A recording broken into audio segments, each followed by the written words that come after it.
Hitman is about the life of Gary Johnson, who has a unique job of being the undercover, contract killer who gets sent out when some crazed person thinks they can hire a hitman on the open market, which doesn't exist. But, based on a true story, this really exists. And thank God, when people are out there trying to kill people or hire someone to kill people, you do need to kind of round them up a little bit. So, it was a Texas Monthly story I read about 20-something years ago. It always stuck with me, this character of this guy who plays the fake hitman. But, so it's a guy who goes around there, poses as that, and then, he does yet lets off this young woman who they end up in some kind of crazy relationship, him still trapped in his hitman persona. It was a many-year journey from reading the article and being intrigued about that character in this situation. It was just so odd. I love true crime. Skip's such a wonderful writer with such a nose for odd characters and true crime situations. And I liked this because it wasn't violent in any way, really. It was just people who are at their worst moment think they can eliminate their problem, or often it's relationships or business related, or someone who actually wants to have someone killed. So it's the darkest thing imaginable, but then it doesn't really happen. They always get arrested. And I've always been intrigued by this notion of hitman because I know they don't really exist on a retail level, and the movie kind of debunks that.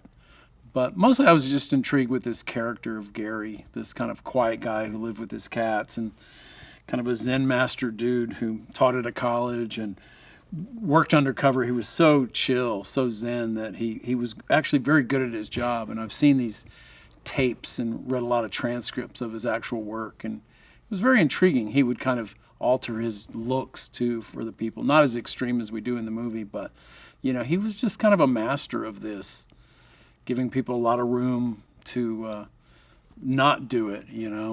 A friend of mine, I talked to a DA and said, "Oh yeah, Gary Johnson, he was the best. The evidence was so clear. He was so smooth, so good at it, so thorough.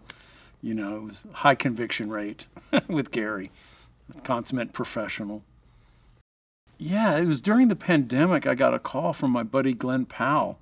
He says, "Have you heard, this article Hitman?" It's like, I read that like 19 years ago or whenever. I'm, friends with Skip.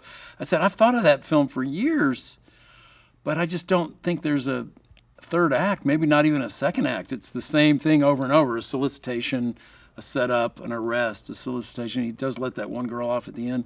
And Glenn was kind of bold. He was like, "No, I think he just kind of gave me permission to start thinking like, okay, let's fictionalize some stuff here. We're not making a documentary about this guy. Let's just use that as a jumping off place." And so once we really got to talking, we started having fun with it. And somewhere along the way, we were just talking about it. I said, "Glenn, we work well together. Let's just work on this script together." I mean, it was starting to kind of take script form. So I just asked him to collaborate with me, which I've done with actors before, and it just made total sense. Glenn's so smart, and he's one of those actors who contributes a lot anyway, whether he's credited or not. So I thought, let's make this official and work every day. And it was a fun pandemic project to be working on, kind of a joy. We were just over the phone and, sending each other stuff back and forth. So it was a pretty frictionless process. I think that's an attribute of the movie, that it's not a short soundbite what it's about, because it's about a lot of things. It's about identity and self and passion, but on a plot level, it's just a guy who gets in a little too deep. His passions lead him in a direction where he's deceiving someone he's in love with, and being someone else, and he has to deal with those repercussions. And that's where I think a lot of the comedy, it's practically a body switch comedy, just short of that. Yeah. I mean, yeah, when I break it down, even as we were filming, one week we're doing, okay, this is the kind of undercover, we're doing Serpico. He's at the college, he's trying to be an inspiring teacher. Okay, here's our Dead Poets Society section. Then he's, he and Audrey are naked in bed. It's like, okay, here's our 9.5 weeks. We're in that movie. And then, ultimately, yeah, we're this kind of identity body switch comedy too. So it's a mashup of a lot of different genres and films and recognizable things, but maybe put together in a way that you don't see every day. So. My name is Gary Johnson, and I'm a fake hitman. 彼はプロのおとり捜査官。さまざまな殺し屋に変装して、依頼人を騙して。I had it down to a science until things got complicated. Madison. Ron. その依頼人との出会いが No, I don't buy it. You're not a hitman. 彼の人生を狂わせる That is scary. No. Remember the lady came in trying to have her husband killed that we let go? Yeah, her husband was just found dead. He let go. You think you're Gary?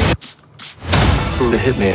彼の見つけた自分の本当に生きるべき姿とは We'll see.